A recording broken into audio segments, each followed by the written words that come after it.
Today our chapter is Principles of Inheritance and Variation. Means इसमें इस chapter में हम उन सिद्धांतों के बारे में पढ़ेंगे जो हमें विरासत में मिले। विरासत in that it means that जो हमें हमारे पूर्वजों से मिले। Okay, so in this chapter we will read about some principles of inheritance and variation, यानी उसमें क्या क्या वेरिएशंस हुए हैं ये हम उनके बारे में पढ़ेंगे, या बदलाव जो हैं वो हम सब उनके बारे में पढ़ेंगे। Have you ever wondered why an elephant always gives birth only to a baby elephant and not some other animal?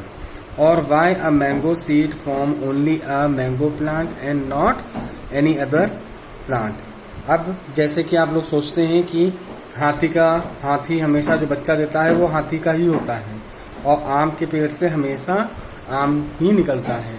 ठीक है, तो ऐसा क्यों है ना? तो ये चीजें हैं, ये क्वेश्चंस हैं जो हमारे दिमाग पर आते हैं कि हाथी का जो बच्चा होता है वो हाथी की तरह क्यों दिखता है, और आम के पेड़ से, आम के बीज से जो पेड़ निकलता है वो आम का ही क्यों निकलता है।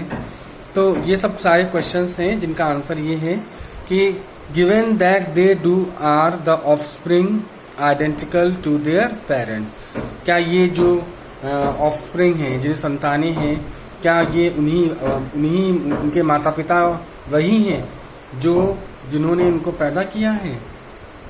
और do they show differences in some of their characteristics, क्या उनके और संतानों में कुछ बदलाव होते हैं जो माता पिता हैं उनसे विभिन्न कोई अन्य लक्षण भी पाए जाते हैं?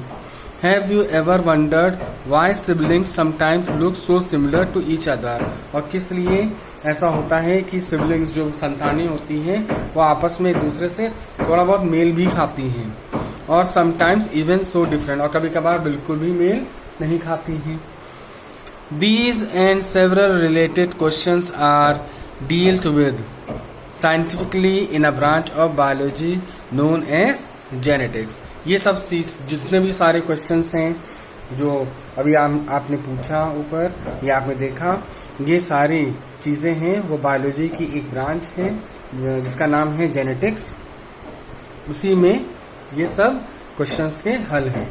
ठीक, ये जेनेटिक्स ऐसी पढ़ाई है जिसके बारे में हम बायोलॉजी में पढ़ते हैं, जिसके बारे में हम ये जानते हैं कि हाँ, जो पेरेंट्स होते हैं उनकी जो संतानें होती हैं उनके जो कैरेक्टर्स होते हैं और शक्लें मिलती हैं, कुछ हरकतें मिलती हैं, तो ये सारी चीजें हैं, ये सब हम जेनेटिक्स के अंतर्गत पढ़ते हैं। ठीक, this subject deals with the inheritance as well as the variation of characters from parents to offspring. ये सब्जेक्ट जो है जेनेटिक्स ऐसा सब्जेक्ट है जिसके बारे में हम पढ़ते हैं विरासत के बारे में, यानी जो हमें हमारे पूर्वजों से मिला।